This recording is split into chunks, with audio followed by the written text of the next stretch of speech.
Welcome, everyone. Welcome, and thank you so much for being with us on all our episodes. You learned so much so far from all the coaches and trainers that we had in these interviews. Today, our special guest is Eliane Adler. Welcome, Eliane. Thank you so much for being today with me.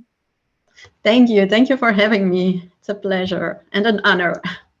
It is an honor for me too. Eliane Adler is a holistic life coach living in Belgium, a single mom of a 10 years old boy, struggling with life's big questions since a young age. Who am I? Where do I fit in this world? What is my purpose?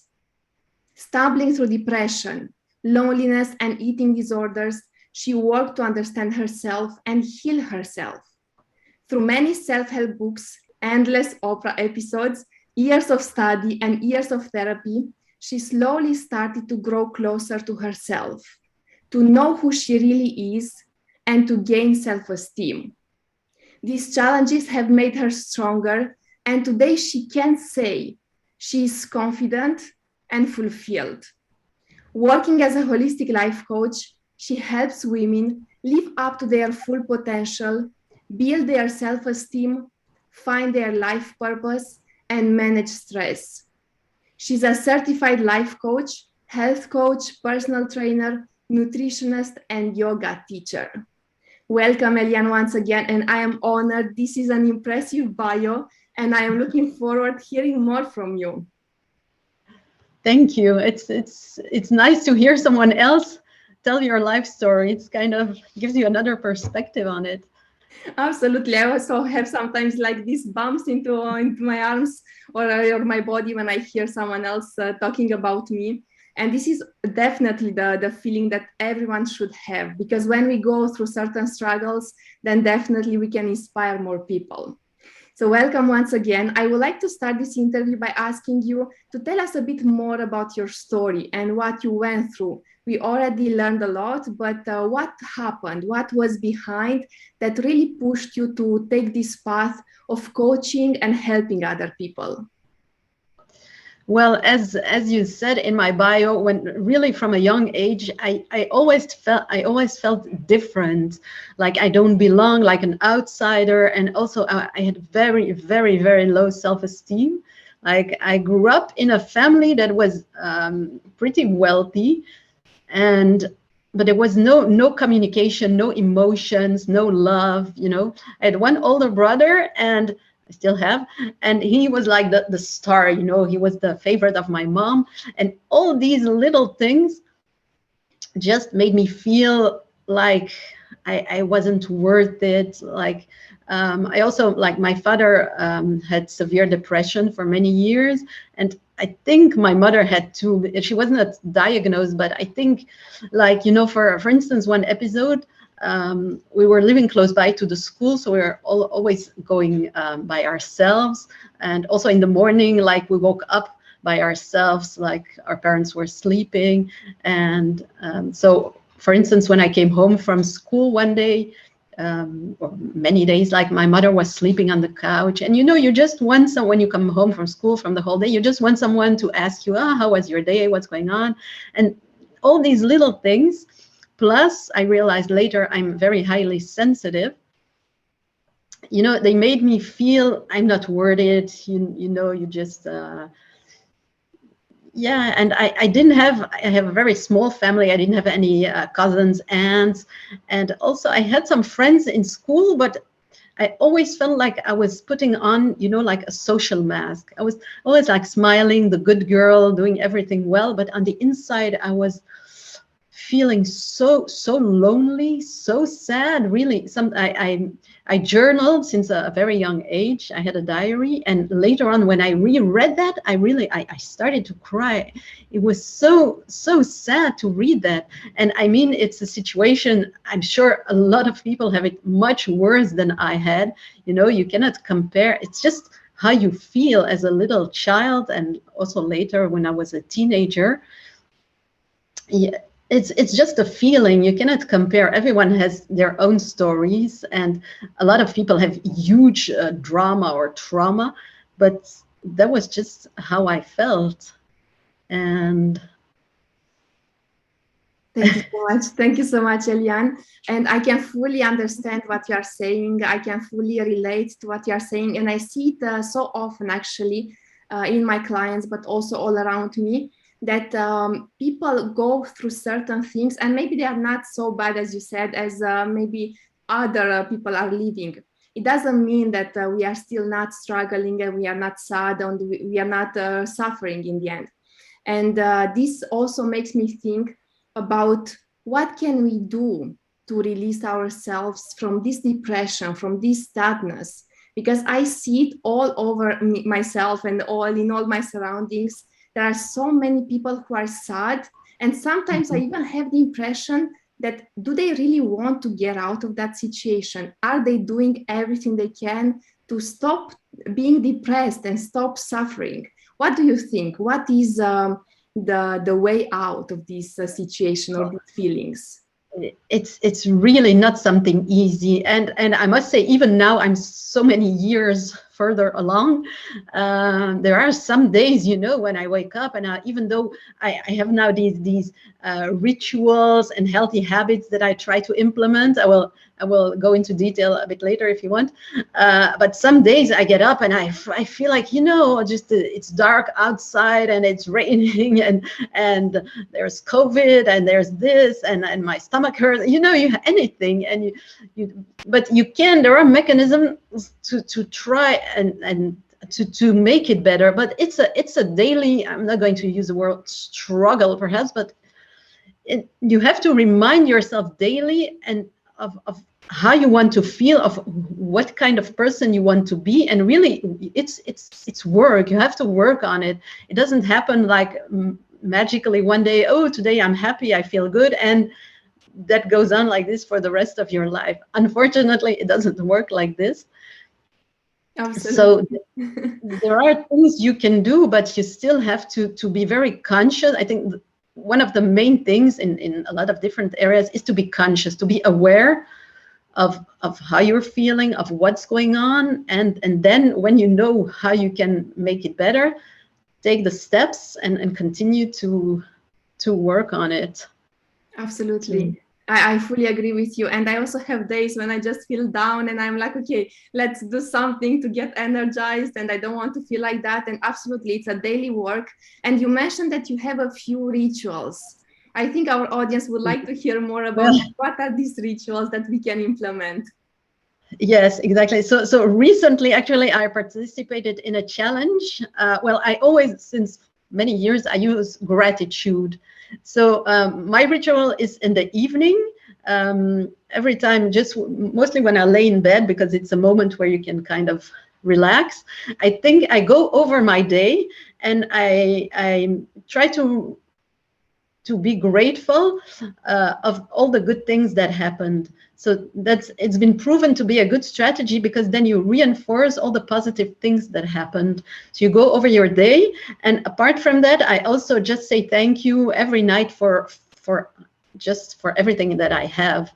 So this is one of the rituals. And now, since this other challenge, I try to do this every morning when I wake up. So you try to put yourself in a positive mindset, like this woman was giving an example. Think that it's the morning of your birthday or it's Christmas. Remember that feeling, how you felt, like the anticipation, and tell yourself today is going to be a good day. I'm expecting good things. So that already puts you in a kind of a positive state of mind. So that's one thing.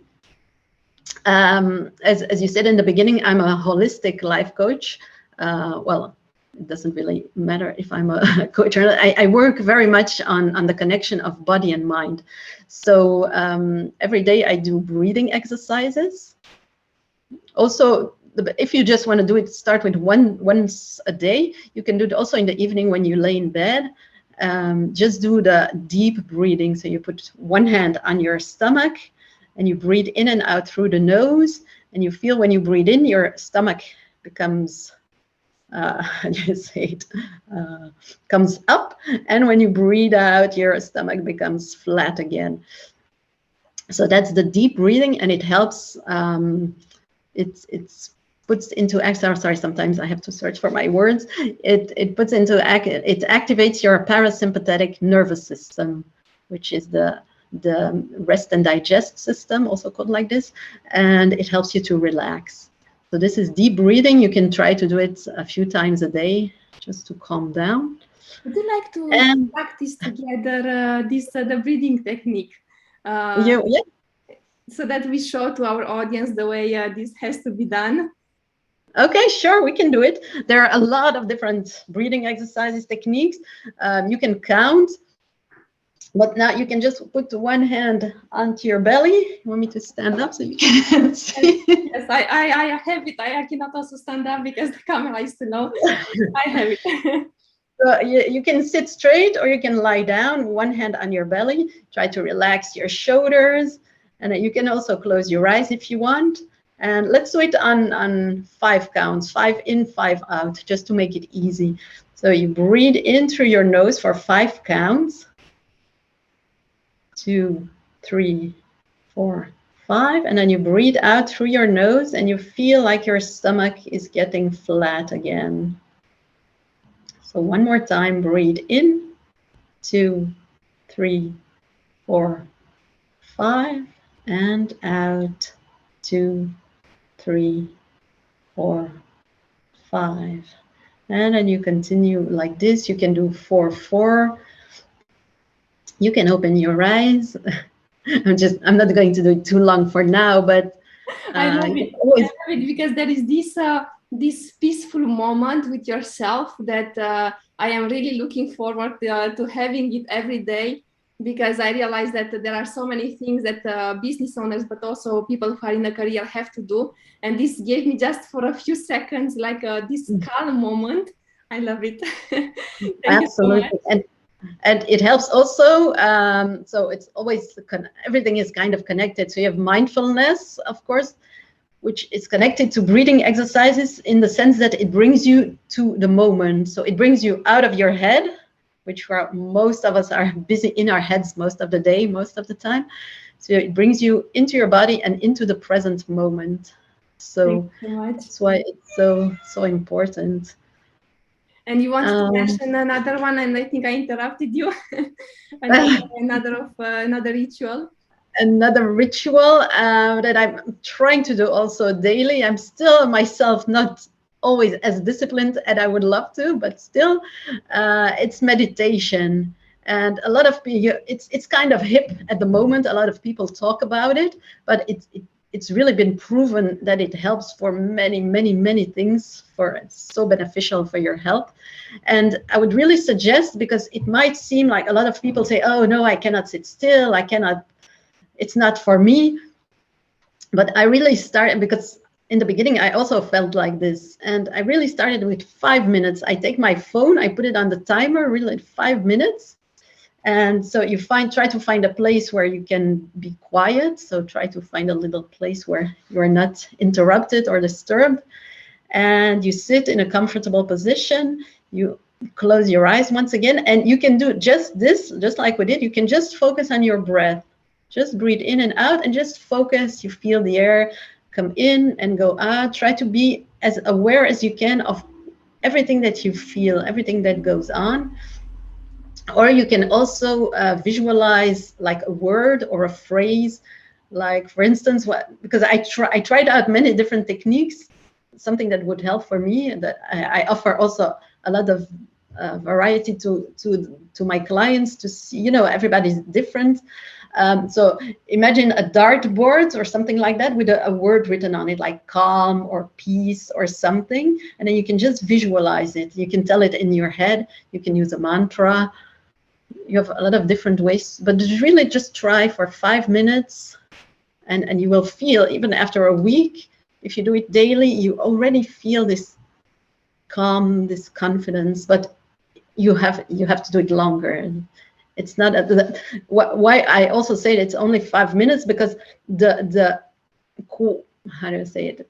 No, it's more important that you do it for the frequency is more important than if you do it just 1 hour a day and then you don't do it for 3 weeks. So it's important to do it frequently so your body gets used to it. Thank you so much, Eliane. I love this. Thank you so much for helping us out to become happier. I really believe that this is possible. And unfortunately, I see all over in this world that people are not happy. And the brand of my company is Design Tomorrow, meaning that we are able to design our tomorrow. We are able to create the life that we want to live. And I've seen it also from your own story that this is what you did, that you build up slowly, slowly every aspect of your life. I would like to ask you, how do you think that yoga can impact our happiness? Because you are also a teacher of yoga. Yes, absolutely. And every time that I get to go myself to take a class, I feel so good afterwards. And well, you have these few elements that I was mentioning before, like the breathing, the mindfulness. Yoga is a complete workout for your body and your mind. You're completely present in the moment. You're focused because some poses are kind of challenging. So you're really focused on yourself. You forget everything else. You're in the moment, connected to your body, and then it helps, the different poses help to get the energy to flow, to open up blockages that you might have. And it's once again, there are a lot of studies that prove that it's really good for your immune system, for so many different things for your health. Like it lowers the blood pressure. It's all these health problems that we have in our Western world. They can be helped with yoga. So what did I want to say? Yeah, just again, if you try it like once a week, or it helps you to also physically, it helps you to give strength, to be flexible in your body, and that helps you kind of, this openness of your body helps you also to open up your mind. So it's always really connected. It's hard to explain. Yes, yes, I can fully understand why. Yes, because I think the happiness is different for everyone. Like all the other things in our life, they are different, and the way we feel life is different. So definitely, everyone is going to experience it differently. But this really helps a lot. Thank you so much, Eliane, for giving us a few techniques that can help us. And do you think that if we apply these techniques, definitely they are going to help us become happier? Do you think they can also contribute to increasing our self-esteem? Absolutely, yes. But for self-esteem, I think there's one more element that is important, which I just created my first online course, actually, which is about breaking free from overthinking and negative self-talk. And I really love that subject, because other than all these holistic approaches, our mind is which is something incredible, but our thoughts are so powerful, and if we let our thoughts take control, then they can bring us down. It's overthinking has been related to stress, to anxiety, to all these negative emotions. So self-esteem, for me, what worked best was really starting to change, to shift my thought pattern. So that's one thing I don't know where, I don't remember where I tell it. Yeah, in my course, I think. The first time that I became aware of the power of these thoughts is I was, I think, about 10 years old. And ironically, it's my brother who helped me there.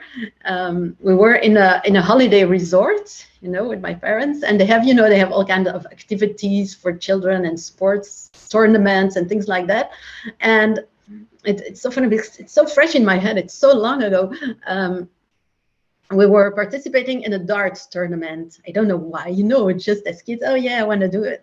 And we were standing in line, and already I started like, oh, I cannot do this. Why am I even here?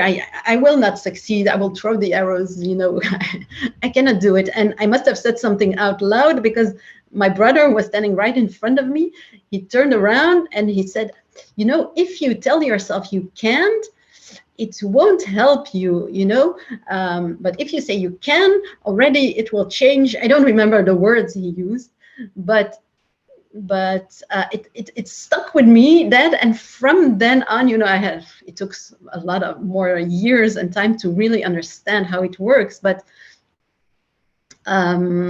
words, thoughts have energy also, and if you think, oh no, I can't, I'm a loser, I'm a failure, you're just getting yourself into this vicious circle, and you're just getting down. And so it's really, really important to, first of all, the first thing you have to do if you want to change that is to become aware of your thoughts.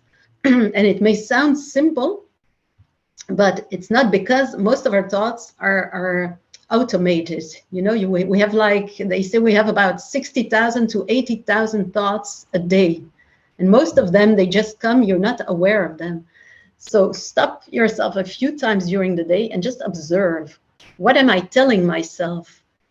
And also, and I think I like to point out is when you hear these, or when you tell yourself these negative things, like, for instance, I'm clumsy, or I'm a loser, all these things, try to remember where you heard that from, or who told you that, because it came from somewhere, and you just integrated that as your own.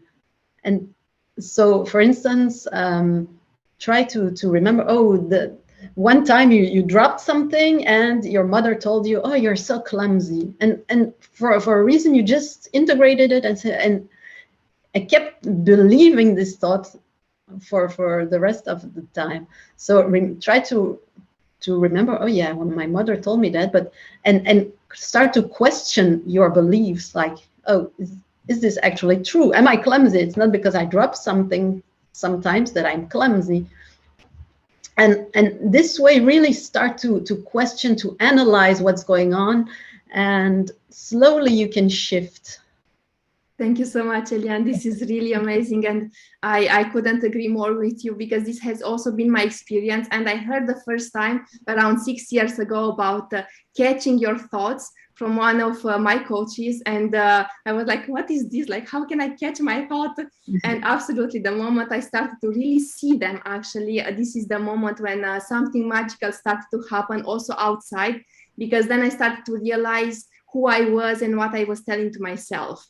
And I know that this has also been your experience. You mentioned that since your young age, you have been questioning yourself.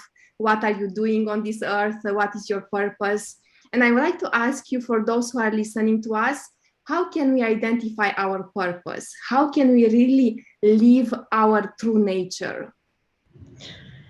Yes, well, that's something took me also many years. It's like, an onion that you peel, because I felt, because my mother was kind of, I'm sorry, I'm talking about a lot of negative things about her, but that's just my experience.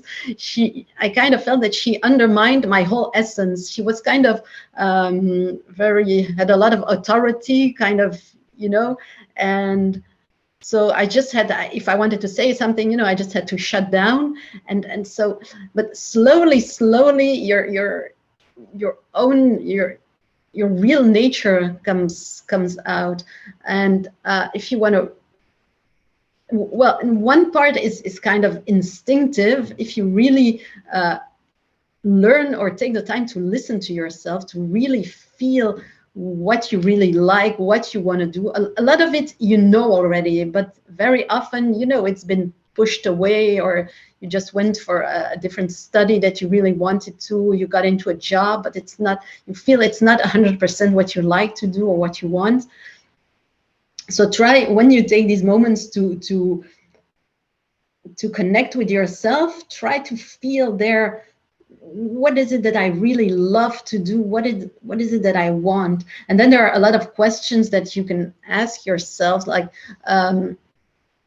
what did I love to do when I was a kid, for instance, or what activity can I do for hours where I can lose myself in it? Like, for instance, if you like to draw, you can draw for hours, you forget everything around you, this flow moment. These kinds of things, really try to feel, to analyze, to ask yourself, what is it that I truly want? Like, if money wasn't an issue, if I could live wherever I want, if I could do whatever I want to do, what would I be doing? You know, these kinds of questions, and try to really dig deep and be honest with yourself. And then slowly you can discover your purpose. Thank you so much, Eliane. Absolutely, absolutely. There is power, but it takes some effort to really go and dig deeper inside ourselves. Thank you so much for all the valuable information you provided to us and all the life lessons you are sharing with us, because I believe our audience is going to appreciate and learn a lot. Thank you once again. And before we are closing the interview today, I would like to ask you, who are you serving and how can people contact you? Well, I'm serving. The thing is, when I started online, I had to narrow it down, but mostly I'm serving women, and I work with highly sensitive women. And also, like I said, now I started to focus on this overthinking and negative self-talk situation. But mostly I serve women who just feel that there is more, you know, who feel stuck at some point, and they want to reach more. They want to find, like we just talked about, they want to find their true purpose. They want to live it. They want to live up to their full potential. You know there's more to it. You want to work on your self-esteem. So these are really the topics that are very close to my heart. Thank you so much, Eliane. And how can people contact you? Yes, perhaps the easiest way is to go to my website, and there you have it's coaching pieces in one word. Pieces like PIECES, like piece, because I love to put all the pieces together. So coachingpieces.com. I have Instagram, I have Facebook. There you can find all my contacts. Feel free to email me. If you have any question, I would be really happy to help you further. So thank you so much, Eliane. Thank you very much. For those of you who need a life coach, who need to get connected to themselves, just contact Eliane, because she's going to be there to support you and to help you in your journey. I truly believe there is nothing more important than to live in a happy state every day, no matter what we are doing, whether we are a business owner or whether we are in our career. All we need is to really feel fulfilled and in peace with ourselves. Thank you once again, Eliane, for being with me today. Thank you so much. Thank you for the opportunity. Thank you once again. And for those of you listening to us, stay connected, because there is so much more to come on leadership, happiness, mindset in business, and marketing. Stay connected, because more is to come.